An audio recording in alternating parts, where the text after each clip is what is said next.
hand over to Dan first, and then I'll introduce our other guests today.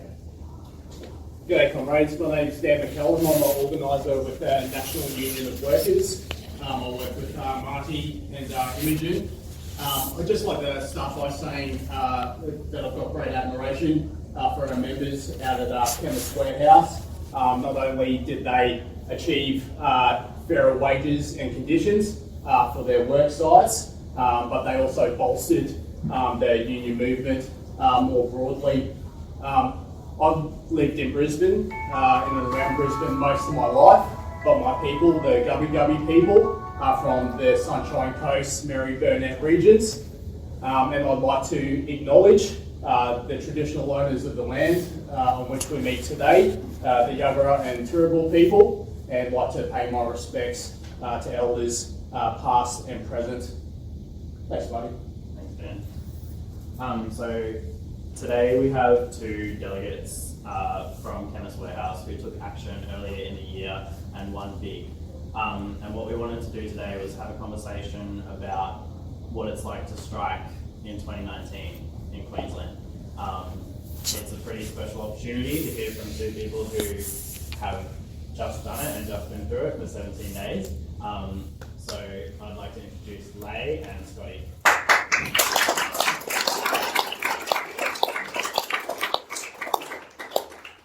So some of you are familiar with the dispute, some of you aren't. So we thought a good way to start would just be a really quick video for those that aren't familiar with what happened, and then we'll have a Q&A with the delegates.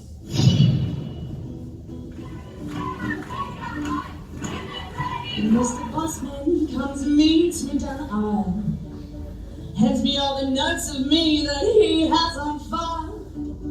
You've got 10 minutes, grab your things and out you go. That's not how it works here. I'll see you tomorrow.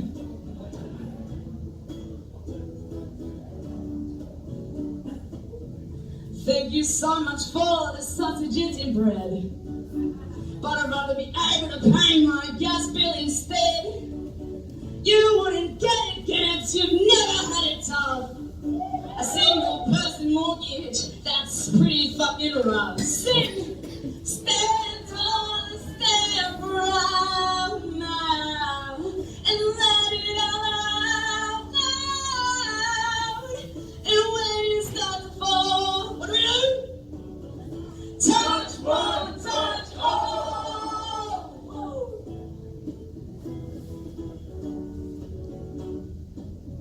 I sent some stock to Perth instead of ACT. You made me work with a broken hand, but I guess that's still on me. You said to make it up, you'll work 2 weeks for free. So I'm in a union, fuck your corporate greed. Stand tall, stand proud now, and let it all out loud. And when you start to fall, touch one, touch all. Mr. Bossman comes and meets me down the aisle. Here come my comrades, staying strong like I'm fun. He tries to yell and shout, but we can't hear a thing. For the workers are the union, and together we will sing. Sing! Stand tall, stand proud now, and let it all out now. And when you start to fall, touch one, touch all. Yeah!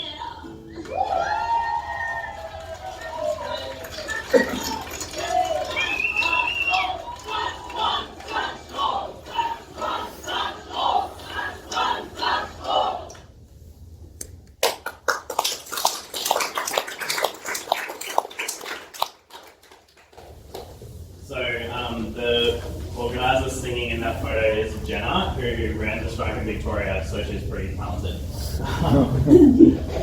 Cool. So now I'm just gonna ask Leigh and Scotty some questions, and then I'll open it to the floor if you have any questions about what it's like to strike and what their experience was. So you saw from that video there was lots of police there. There were some pretty chaotic scenes at times. and you also saw why they striked, but do you want to explain why you went on strike to begin with? Why we went on strike was we needed secure jobs at the worksite. We got heaps of casual work coming in and out constantly. We finally went through, we got casual conversion. The other thing was industry wages and respect for all workers on the workfloor from management. There were a lot of disrespect from management and that, and other sinister stuff that was happening in the company at the time. So we all had to be dealt with all at once, and that was one of the big pushes for all of us to get together to go through with everything we've done. And as you would have seen, it became a success when we were out there. It was very frightening to know that we were going out on strike. As a worker, rumours were on the floor that we were going on strike. But for myself, I felt very frightened because I wasn't quite sure what was going to happen. We were going out there, what we were going to do. I felt that it was inconvenience. I'm a pretty hard worker and I'm pretty business minded, and I like to sort of be with the business, but because we decided as union members to go out on strike, I decided to go and support my fellow men that decided to go out there. So I went out there knowing, what I thought was only thinking was just going to be us on the floor, that we weren't going to get any support. The moment that we hit the line, the strike line, we had people coming from everywhere. We had people from NUW, or of course being our delegates, all the other officials that were with NUW at the time. And then we had people coming from CFMEU and then ETU, teachers union. They came, obviously they're here today as well in the convention centre. We had people coming from who was going, oh my gosh, all these people turned up to our strike. And what are we going to do? Not knowing what support was, because we thought ourselves, the workers, were just going out by ourselves. And we thought we were going to be there on the strike line by ourselves. And then we had the young people from IWW come. One very particular vocal one was out there. Not naming any names, but it was great. As soon as we got out on the strike line, it was just like, oh my gosh, where did these people come from? We thought we were going out by ourselves. And then all of a sudden, we had this major support with us from day 1 to day 17. It was fantastic, absolutely fantastic. And then when we were out there, the struggles that we faced was that the weather. We had rain, we had 35 degree heat, and we had wind, and I felt very sorry for our officials that were out there overnight, because as a woman we couldn't stay there. I would have voted, I'll stay, but as a woman I couldn't, because it was, it was better to have men around overnight. But during the day we went out on strike, and we visited the stores to slow people down from going into our stores and purchasing product, and just making people aware, or customers aware at the stores, that if they sort of turned to another pharmacy for the time that we were on strike, it would help us be more successful going forward with our striking. If they were to purchase products somewhere else, that means that our products in our stores were not going out, and those products will be sold out, and they'll have nothing to replace it, because the imported ones were in the workplace working to stock stores. So it was very, very important for us to sort of stick together, knowing full well that we had 2 other DCs for Chemist Warehouse on the same strike line, but in Victoria with Somerton and Brisbane. So you said, Lay, that the challenges were like the 35-degree days, making 3 sites in 2 separate states do this at exactly the same time. Yes. What were some of the other challenges, Scotty, on the line? Some of the other challenges that we had on the line was police presence. It was completely overwhelming right at the start. I believe in the first couple of days we had anywhere between 15 to 20 police officers there. They stuck with the company, being paid by the company to be there for the whole 17 days. So constantly we were under watch making sure that we behaved and whatever else they were thinking was going to happen. But like, at the end of the day, it was like, the company's paying them, why should the company be allowed to keep them as personal bodyguards? It's absolutely ridiculous. It's not like me or you can go out and go, hey, I'll let you for a bodyguard for a day, how much can I give you? But it's okay for a business to do that. Something needs to be done badly about that, because it runs every worker that is outside in the industry action and that's taking place. It undermines them, it deters them, it shows them that, put it across that, it makes them feel like they can't do nothing. And we don't want workers to feel that they can do nothing and get nothing from the company to make their workplace a safer and better work environment. But while they're there, it was really tough. That's why we succeeded in going to the stores and doing visits there and speaking with customers and that. But yeah, that's one thing that needs to be changed, is the police. Yep. And how did you know when you were winning? Like, was there a time over the 17 days where you were like, okay, we've got this, or? We all started speaking between us and Melbourne and all the other sites and that day, and we started getting photos of stores and that started to get empty, which was a big plus. Which, like, once you see that there's nothing going into the stores and that, it's like, well, we actually are having an effect here. So like, just keep doing what we're doing and try and stay strong and positive and just focus on what our goal is at the end of it. And how did it feel to walk back in? It was amazing. Like, management didn't know exactly what was coming at them. We actually found out a couple of days later that management had spoken to a couple of the other delegates that aren't here today, and they actually said that they were in quite a panic on not knowing what was going to happen when we walked back in. Going back in and chanting and that really sort of put the wind up, which was really what we wanted. Today we walk in our workplace and it's so much different, it's so much better to work in. Everyone's actually got a smile on their face instead of walking around like miserable and upset and angry about what's had been going on. Now you turn around and you might see one person here and there, but they've just had a bad day, but everyone else is, their morale is just happy, like there's just so much more. Like, the atmosphere when we went out on strike was very worrying. You could tell that when we had the news that we were going on strike, the cloud that was over our DC, ours in particular, was like very worrying. We weren't quite sure what was going to happen. Like I said before, our minds were very scattered and the uncertainty of going forward.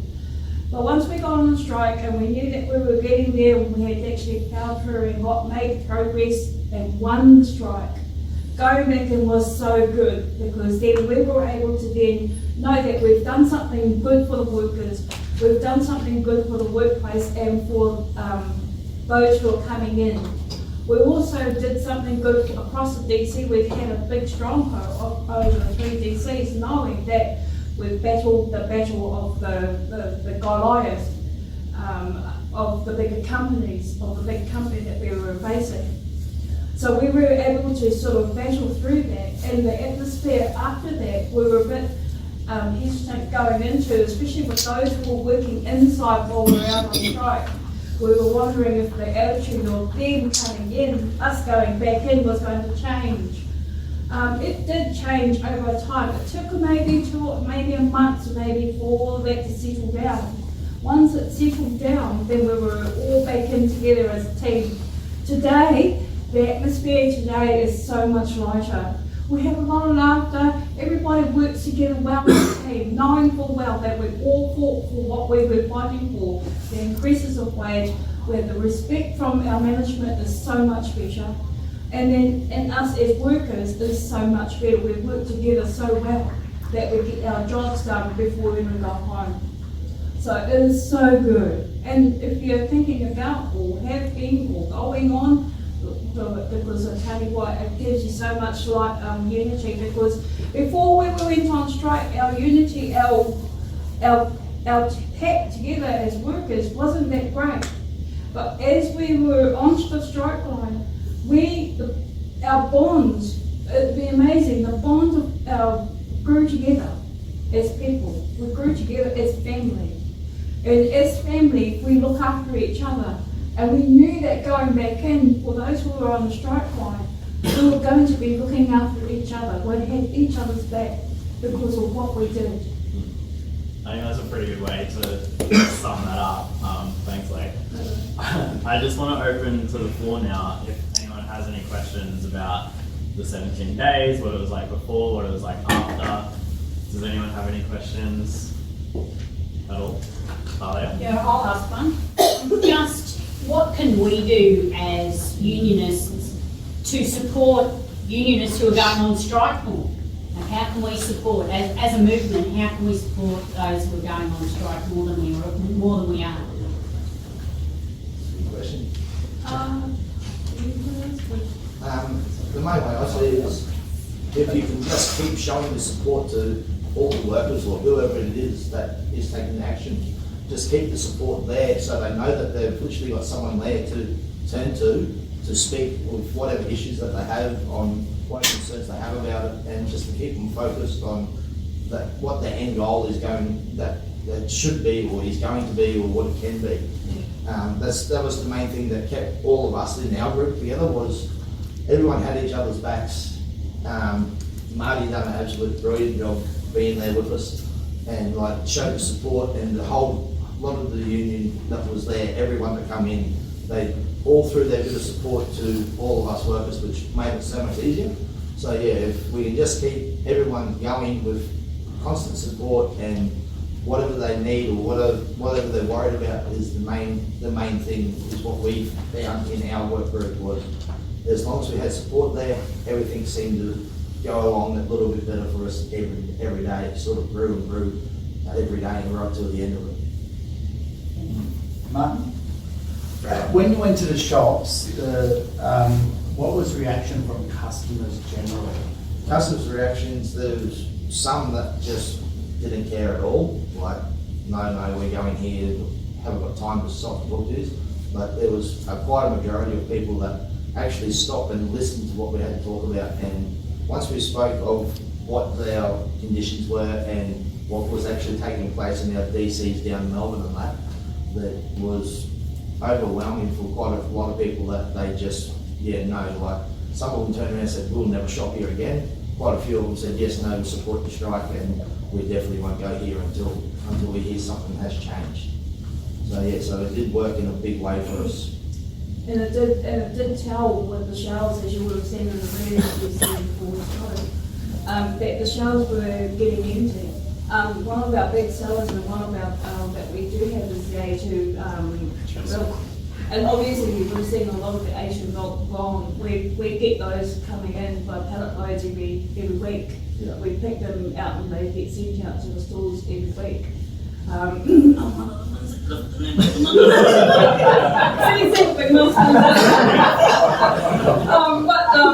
that's what we do. Every week we get pallet loads sent out to the stores every day. We're literally picking them all the time. What is it, milk powder? Yes, it's A2 formula, maple formula. Oh, I thought you were saying Asian milk. No, I'll be the ones buying it, sending it to China. But yes, and we all that product sold out, and they had nothing coming in, so a lot of people were searching for that product in particular. Yeah, I've heard Marty talk about it before, but about how the delegates went down from Sydney to Melbourne, and they talked it, and they ran the dispute, right from the very beginning, and they really had sort of ownership over, what was discussed, what was in the log of claims. You want to talk a little bit about, how the lead up to the dispute and what the steps were? So the lead up to it was all of us delegates from Brisbane here, we flew down to Melbourne and we all got together with Preston and Summerlin sites and down there, discussed on what we should do, how we should do it, and all other situations and that would have ventured into it. We've done that multiple times. I think we went down 3 or 4 times over total of weeks and that leading up to it. We finally got up with the plan that we had, and then once we had our plan, we left it with Marty and all that to structure it out for us on how we're going to run it and operate it properly, so it would be the best benefit to us. I guess, how did the interaction with the media go, and like what were the strategies that you guys used? And how was their reaction as well? Like how did you Newspapers and things like that were absolutely brilliant. Like come in and they talk our stories and what was going on in that office. But when it comes to television footage, absolutely rubbish, because Chemist Warehouse will put the threats out that if they were to take it on, that they'll be pulling the fundings from the TVs on all their stations and that, which is an absolute joke. Like you look at it today, you've got Chemist Warehouse Thursday night football, Chemist Warehouse Sunday night football. Like, I've literally stopped watching football because of that. It's an absolute joke. So they can go out and feed thousands of dollars into advertising, but yeah, when the threat comes across to them, like what about ABC and SBS TV? ABC, they've done a couple of small things, but not anything major. But like we did get the word out there. The main thing for us was like Facebook and social media and things like that, which got it out there and that across people. So anyone that was on our Facebook page, we got them to see if they were willing to share it across, so it would spread through whatever friends they had through theirs as well. So That's a good question. Yeah. I'm just curious, what was the trigger? What was the catalyst? Was there one thing that made people, the workers, and their delegates and their paid officials say, we've had it? Was there something central? Did something particularly happen? The respect in the workplace. Management at the time was absolutely disgusting. Like we had management speaking to team leaders and staff to tell them to grow a set of balls and things like that in front of workers instead of taking them up and having a closed disciplinary action. We had other workers that had been constantly threatened by management to have disciplinary action and that taken to them in front of all other workers as well, instead of in private meetings. So that's where the lead of it started, and then yeah, like Hayes was well under the level and that, so we got all it together and we gone like enough's enough, and this is how we come to the outcome to start it off. Not only that, we also had sexual harassment in the workplace as well, which was uncalled for, especially in the other DCs. We had bullying in our DC as well, particularly from management. A lot of our workers were feeling a little bit unsafe. So to make it safe, it was important that we did go on strike to put up a word that there should not be any threats or harassment or bullying in the workplace. And if it is anything, it should be stamped out. Yeah, which has worked out really good for us because we have now had our manager removed. Yes.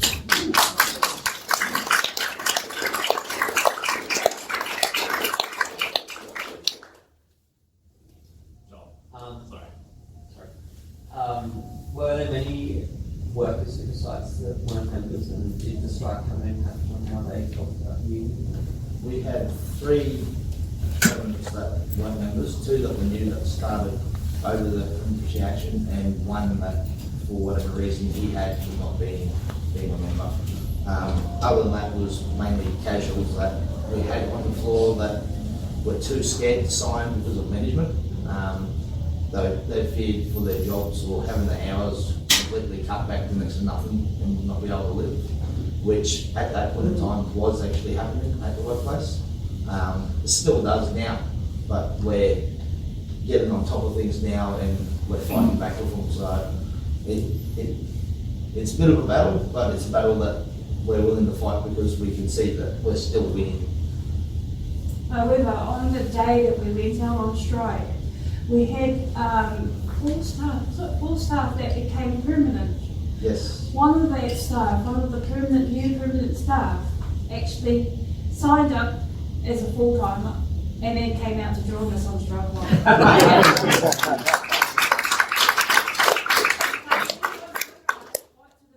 Until we marched back in. And then we had two of the casuals come out with us as well. Yes. So which have now got permanent positions. Maybe did you have a question? Yes, I do have a question. So when you all marched back in, I've seen the beautiful footage of you all going in solidarity. When you got in there, did you all just get back on the pickers and the forklifts and just get back on the floor, or what happened? We went back in, we had to have a meeting with management and the other workers and that before they let us back in on the floor. We went in there chanting and carrying on. They didn't know what to do or what to say. They were all stuttering and they started the speeches and that to us, which was really, really good. Like, made us feel like we had a lot more power in there. And like, so yeah, we got through that and then we walked back in and yeah, we literally just popped back on the machinery and started doing what we would normally do. And what was it like first got in? It was an absolute mess. It took us 2 months to clean the mess up to what we made. And just on that too, when we did walk back in, we were actually, our DC was actually picking for the other states, because with Somerton and Brisbane being our main suppliers for all our DCs, they actually asked our DC, who was still operating on skeleton staff, to pick product for the other states that were in the country. So yeah, so they were picking for South Australia, WA, Brisbane, Sydney, plus all the sites in Melbourne, and I believe that there was some also coming to New Zealand. Yes. Sorry, obviously someone else. The question I come to me straight away, and I missed a lot of videos. Why did the other states not join in Australia, WA, SA, because they're Northern Territory? My understanding with WA, it's only a small site and they're not actually unionised as of yet, same as Sydney. So yeah, so we're actually working on getting them sites unionised at the moment. Cool. Any last questions? You spoke of a couple of people who didn't join you in the strike. Have they since joined up to the union, seeing the support that you've got from them? No, they still haven't joined up, so they're obviously have got their own reasons behind it. I know one of them is still umming and ahhing about it, but like to me that's just another excuse. But her defence to that is because she's still on a probation period, she wants to wait until the probation period finalises and then she's willing to become a member. But in the meanwhile, like casuals, we're signing casuals up left, right and centre at the moment. Because the second they hear that there's a permanent position available after 6 months, well, why would they take it? I had a stray cat join you just when you walked in the top. Couldn't join you.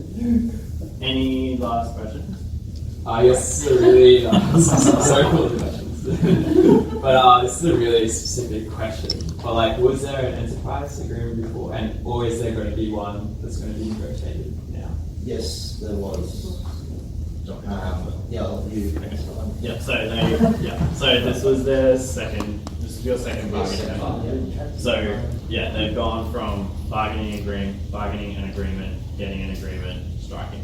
So in the space of 40 years, that's what you've done, which is really cool. Reg? I mean, I've been a bit out of it, former union organiser and a bit out of it, and my experience has been more with skilled areas, manufacturing. But I remember being on a picket line with some skilled workers at a factory at Rockley, and one of the fun people come up to me and they said, look, we're not from Australia, we're from Mexico. And they said, we're involved in a strike there, but they said, when you have strikes in Australia, you only seem to have small amounts. You get 3%, 2%, 4%. I just find it amazing, just incredibly tribute to you. You actually get an increase of 18%. That just shows that you actually chance the power relationship there. And I assume that Martin might be able to, this would be reflected in the agreement. Is that how that works? Yeah. Yeah, it is. So yeah, so overall it was 18.75%, and then on top of that we get what they class as a step-up payment if you're operating their machinery. So that by the time you finish with the step-up payment, it takes it up to roughly around 22%. So yeah, That's something really proud of. It's a great increase, especially from where we came from, Yeah. to be able to receive that, especially if you're operating machinery. Alright, any last questions? Cool. I just wanted to really thank Leigh and Scotty for being here today. It means a lot sharing your story, so thank you.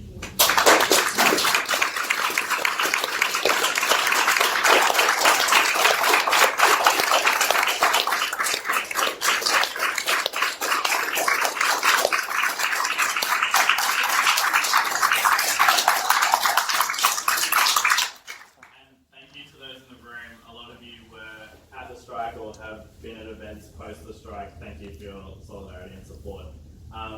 That's it. I think from what I hear, Albo is speaking, so those that want to head back there can do that. Just quickly, is that going to be uploaded?